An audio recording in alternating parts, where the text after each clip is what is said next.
Hello നമസ്കാരം. പുതിയൊരു വീഡിയോയിലേക്ക് സ്വാഗതം. എമ്പുരാന്റെ ഒരുപാട് അപ്ഡേറ്റ്സ് ഉണ്ട്, ഒരുപാട് വാർത്തകളുണ്ട്. അതിലിപ്പം ഒന്ന് സ്ട്രൈക്കിംഗ് ആയിട്ട് തോന്നിയ അല്ലെങ്കിൽ നിങ്ങളായിട്ട് ഷെയർ ചെയ്യണമെന്ന് തോന്നിയ ഒരു ന്യൂസാണ്. ഇന്നലെ വൈകുന്നേരം വിട്ടൊരു പോസ്റ്റാണ്. ഇന്ന് വൈകുന്നേരം 6 മണിക്ക് ഒരു ലാൻഡ്മാർക്ക് അനൗൺസ്മെന്റ്. അതായത് ഇതുവരെ വന്ന അനൗൺസ്മെന്റുകളോ അല്ലെങ്കിൽ അപ്ഡേറ്റും പോലെ ഒന്നല്ല, ഇതൊരു ലാൻഡ്മാർക്ക് അനൗൺസ്മെന്റ് എന്നാണ് പറയുന്നത്. സോ അതുകൊണ്ട് തന്നെയാണ് അത് നിങ്ങളായിട്ട് ഷെയർ ചെയ്യാന്ന് വെച്ചിട്ട് ഈ വീഡിയോ ചെയ്യാൻ കാരണം. നമുക്കറിയാം, എമ്പുരാന്റെ എന്താ പറയാ, നമ്മൾ ഒരു ഉത്സവം പോലെ ഒരു ഇത്ര ദിവസം എണ്ണി വെയിറ്റ് ചെയ്യാൻ 27-ാം തീയതി പറഞ്ഞ ദിവസമാകാൻ വേണ്ടിയിട്ട് ഓരോ ദിവസം എണ്ണി ഒരു ഉത്സവത്തിനൊക്കെ വെയിറ്റ് ചെയ്യുന്ന അതേ ഒരു ഫീൽഡിന് വേണ്ടിയിട്ട് എല്ലാ മലയാളികളും ഇന്ത്യ മുഴുവൻ ആക്ച്വലി ഒരു 27th ഈ എമ്പുരാൻ റിലീസ് ചെയ്യാനുള്ളത് ആ ഡേറ്റിന് വേണ്ടിയുള്ള കാത്തിരിപ്പിലാണ്. കർണാടകയിലെ ഹോംപാല്, നോർത്ത് ഇന്ത്യയിലാണെങ്കിൽ അനിൽ തരണി പറഞ്ഞ പുഷ്പ 2 പോലത്തെ അല്ലെങ്കിൽ വലിയ വലിയ സിനിമകൾ മാത്രം ഡിസ്ട്രിബ്യൂഷൻ എടുക്കുന്ന അവര്. സോ തെലുങ്കിലാണെങ്കിൽ എല്ലായിടത്തും. സോ നമുക്കറിയാം ഈ നമ്മളെ ലാലേട്ടൻ്റെ ഒരു റേഞ്ച്. നമ്മളിപ്പോൾ ചുമ്മാ നമ്മൾ പറയില്ലേ, എത്ര ആൾക്കാർ വന്ന് എന്ത് പറഞ്ഞാലും അദ്ദേഹത്തിൻ്റെ സ്റ്റാർഡത്തിനോ വാല്യൂനോ ഒന്നും സംഭവിക്കാൻ പോകുന്നില്ല. മാത്രമല്ല അവിടേക്ക് എത്തിപ്പെടാൻ ഒരു ആക്ടർക്കും ഇതുവരെ സാധിച്ചില്ല മലയാളത്തിൽ. ഒരു ആക്ടർക്കും. നമ്മളത് കാണുന്നതാണ്. എപ്പോഴും നമ്മളിപ്പം പറയുന്നവർ പലതും പറയും, അദ്ദേഹത്തിൻ്റെ 1-2 സിനിമ പൊട്ടുമ്പോഴേക്കും ഫീൽഡ് ഔട്ട് ആയിപ്പോയി എന്ന് വരെ നമ്മൾ എപ്പോഴും നമ്മളെ വീഡിയോൻ്റെ താഴെ കമൻറ്റ് കാണുന്നതാണ്. പക്ഷേ ഈ പറയുന്നവർക്ക് തന്നെ അറിയാം, അദ്ദേഹത്തിൻ്റെ റേഞ്ചിലേക്ക് എത്താനുള്ള ഒരു നടൻ മലയാള സിനിമയിൽ ഇനി ഉണ്ടാവില്ല, ഇതുവരെ ഉണ്ടായിട്ടുമില്ല. അതാണ് നമ്മൾ ഈ കാണുന്ന. അതായത് ഒന്ന് ചിന്തിച്ചോളൂ, മലയാള സിനിമയ്ക്ക് ഓവർസീസിൽ ആദ്യമായിട്ട് 30 crore, അതായത് ആ തിയേറ്റർ അഡ്വാൻസ് ആയിട്ട് കിട്ടിയതാണ് 30 crore ഒരു മലയാള സിനിമയ്ക്ക്. സൗത്ത് ഇന്ത്യയിൽ തന്നെ 5ാം സ്ഥാനമാണ് അതിന്. 230 UK-ലേക്ക് ഒന്ന് 230 സ്ക്രീനിലാണ്. ഇതൊന്നും ഇന്നേ ഒരു സിനിമയ്ക്കും പറ്റിയിട്ടില്ല. അപ്പം ഇതൊന്നും ഒരു സിനിമയ്ക്ക് പറ്റുകയില്ല. അത് മോഹൻലാൽ എന്ന് പറഞ്ഞ നടൻ്റെ സിനിമയ്ക്ക് മാത്രം പറ്റുള്ളൂ. ട്രൂത്ത് പറഞ്ഞതാണ്. ബാക്കി ചില ഫാൻസുകാരൊക്കെ വന്നിട്ട് നമുക്ക് പറയുന്നതും നമുക്ക് അവരുടെ രോഷം മനസ്സിലാക്കാം, അത് വിടാം. അപ്പം നമ്മൾ ഇന്നത്തെ ഈ വീഡിയോയിലേക്ക് വരികയാണെങ്കിൽ, ഇനി വരാനുള്ള അപ്ഡേറ്റ് എന്താണ്, അതാണ് എല്ലാവരും ഇപ്പോൾ ചർച്ച ചെയ്യുന്നത്. പല ഗസ്റ്റുകളും പലതുണ്ട്. കാരണം ഇതിൻ്റെ ഒരു ഇമ്പോർട്ടൻസ് എന്താ പറഞ്ഞാൽ, പോസ്റ്റിൽ പറഞ്ഞ ലാൻഡ്മാർക്ക് എന്ന് പറഞ്ഞ വേർഡാണ്. ഒരുപാട് അനൗൺസ്മെൻറ്റും പോസ്റ്ററുകളൊക്കെ നമ്മൾ കാണുന്നുണ്ട്, ഡെയിലി ഓരോ അപ്ഡേറ്റ് ഒക്കെ വരുന്നുണ്ട്. എന്നാൽ ഇതിന് മാത്രം ഒരു ലാൻഡ്മാർക്ക് അനൗൺസ്മെന്റ് എന്നാണ് ടാഗ്ലൈനായിട്ട് കൊടുത്തിരിക്കുന്നത്. അപ്പോൾ ഇന്ന് 6 മണിക്ക് നമ്മൾ എന്തോ വലിയൊരു സംഭവം, നമ്മൾ പ്രതീക്ഷിക്കാത്തൊരു സംഭവം, സർപ്രൈസിങ് ആയിട്ടുള്ളൊരു കാര്യവും അറിയാൻ പോവാണ് എമ്പുരാൻ എന്ന സിനിമയെ കുറിച്ചുള്ള. അപ്പോൾ അത് എന്താണെന്നുള്ള കാര്യത്തിൽ സോഷ്യൽ മീഡിയയിൽ പല അഭിപ്രായങ്ങളുണ്ട്. അതായത് ട്രെയിലർ ലോഞ്ച് ആണെന്ന് പറയുന്നുണ്ട്, ട്രെയിലർ ലോഞ്ച് അനൗൺസ്മെന്റ് ഡേറ്റും കാര്യങ്ങളൊക്കെയാണ്. പക്ഷേ ഇതിൻ്റെ രസം എന്ന് വെച്ചാൽ എന്തോ ആവാം. കാരണം ഒന്ന് ട്രെയിലർ ലോഞ്ച്, ഞാൻ എൻ്റെ കാര്യം പറയാം, എനിക്ക് എന്താണ് തോന്നുന്നത് ഞാൻ പറയാം. മേ ബി ചിലപ്പം വൈൽഡ് തിങ്കിങ് ആയിരിക്കും, ചിലപ്പോൾ ആരും ചിന്തിക്കാത്ത കാര്യമായിരിക്കും. അതുകൊണ്ട് തന്നെയാണ് ഞാൻ നിങ്ങളായിട്ട് ഷെയർ ചെയ്യാമെന്ന് വിചാരിച്ചത്.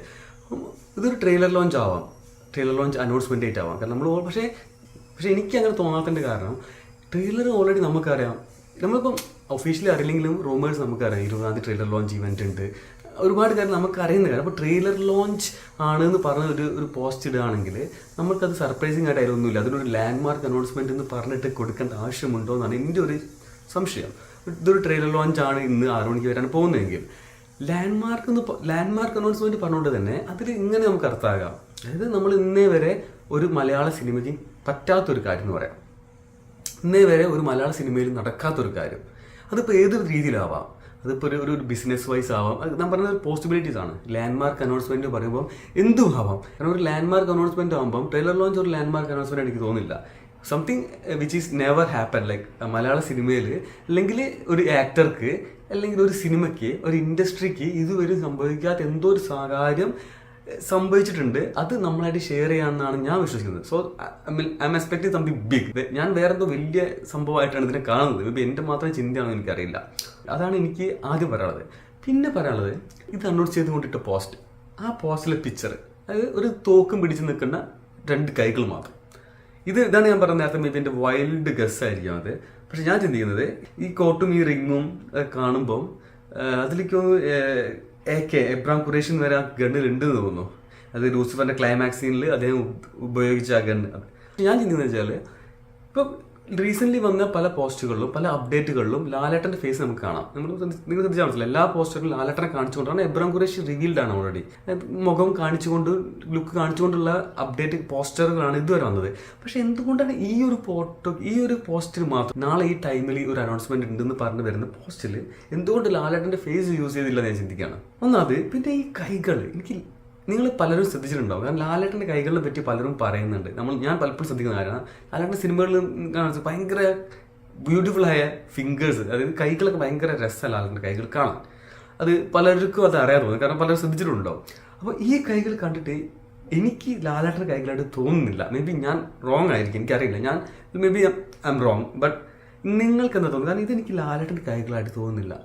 പക്ഷെ ആ റിങ്ങും ബാക്കി എല്ലാതും കാണുമ്പോൾ അതൊരു എബ്രാം ഖുറേഷി ആണെന്ന് തന്നെയാണ്, എന്താ പറയുക, എബ്രാം ഖുറേഷി ആണെന്ന് തന്നെയാണ് നമുക്ക് കിട്ടുന്ന ഫീല്. പക്ഷെ എനിക്കെന്തോ ഇത് ലാലേട്ടൻ്റെ, കാരണം ഞാൻ ചിന്തിച്ചത് വേറെ രീതിയില്ല. ഞാൻ ചിന്തിക്കുന്നത് എന്താ പറയുക, ഇതൊരു വേറെ ഒരു സർപ്രൈസിങ് ക്യാരക്ടർ റിവീലാണോ, അങ്ങനെയുള്ളൊരു തോട്ട് എൻ്റെ മൈൻഡ് എന്താ, സർപ്രൈസിങ് ക്യാരക്ടർ റിവീലാണ്. അപ്പോൾ ഞാൻ കുറച്ച് മമ്മൂക്കയുടെയൊക്കെ കുറേ വീഡിയോസും ഇൻട്രവ്യൂസും ഒക്കെ കണ്ടു നോക്കി. അദ്ദേഹത്തിൻ്റെ വിരലുകൾ എനിക്ക് ജസ്റ്റ് തോന്നിയ ഇൻട്യൂഷനാണ് കേട്ടോ. അപ്പോൾ ഞാൻ മമ്മൂക്കയാണോ എന്നൊന്ന് അറിയാൻ വേണ്ടിയിട്ട് ഞാൻ ജസ്റ്റ് കുറേ നോക്കിയപ്പോൾ പക്ഷേ എനിക്ക് അതും കൺഫേം ചെയ്യാൻ പറ്റിയില്ല. അപ്പം ഈ ഒരു ചിന്തകൾ ഉണ്ടെങ്കിൽ പോലും അപ്പോഴും അവിടെ വരുന്ന പ്രോബ്ലം എന്താ വെച്ചാൽ ആ ടാഗ് ലൈൻ തന്നെ, ലാൻഡ്മാർക്ക് അനൗൺസ്മെന്റ് എന്ന് പറയുമ്പോൾ അതൊരു ക്യാരക്ടർ, ഒരു പുതിയ സർപ്രൈസിങ് ക്യാരക്ടറിനെ റിവീൽ ചെയ്യുന്നതിന് ലാൻഡ്മാർക്ക് അനൗൺസ്മെന്റ് എന്ന് പറയേണ്ട ആവശ്യമില്ല. അത് ഗ്രാമാറ്റിക്കലി എനിക്ക് തോന്നുന്നില്ല അത് കറക്റ്റ് ആണെന്ന്. പക്ഷേ ഇതിൽ പല ഓപ്ഷൻസും എന്ത് വേണമെങ്കിലും ആവാം. ഈവൻ മലയാളത്തിൽ വരുന്ന ആദ്യത്തെ ഐമാക് മൂവിന്ന് കൂടെ വേണമെങ്കിൽ ആവാം ഒരു ലാൻഡ്മാർക്ക്. അതാണ് നമ്മൾ എക്സ്പെക്ട് ചെയ്യുന്നത് വലുതായ കാര്യങ്ങളാണ്. ബട്ട് മേ ബി ഇതൊരു ചെറിയ ഇങ്ങനത്തെ ഒരു ഐമാക്കിൽ വരുന്ന മലയാളം മൂവി എന്നുള്ള അതൊരു ലാൻഡ്മാർക്കാണ്. സോ എന്തും ആവാം. അപ്പോൾ എനിക്ക് തോന്നിയ 1-2 ഗസ്റ്റുകളാണത്. അതിൽ ഞാൻ അതുകൊണ്ട് ട്രെയിലർ ലോഞ്ച് ആവാൻ ചാൻസ് ഇല്ല എന്ന് ഞാൻ പറയാൻ കാരണം ഇതാണ്. സംതിങ് നമ്മളെ മലയാളത്തിലോ മലയാളം സിനിമകളിലോ മലയാളം സിനിമ ഇൻഡസ്ട്രിയിലോ നടക്കാത്ത എന്തോ ഒരു സംഭവം ആണ് നമ്മൾ ഇന്ന് 6 മണിക്ക് എന്തായാലും അറിയാൻ പോകുന്നത്. സോ ആ ഒരു കാര്യം മാത്രമേ ഇപ്പം നമുക്ക് ഇന്ന് അറിയാൻ പറ്റുന്നുള്ളൂ.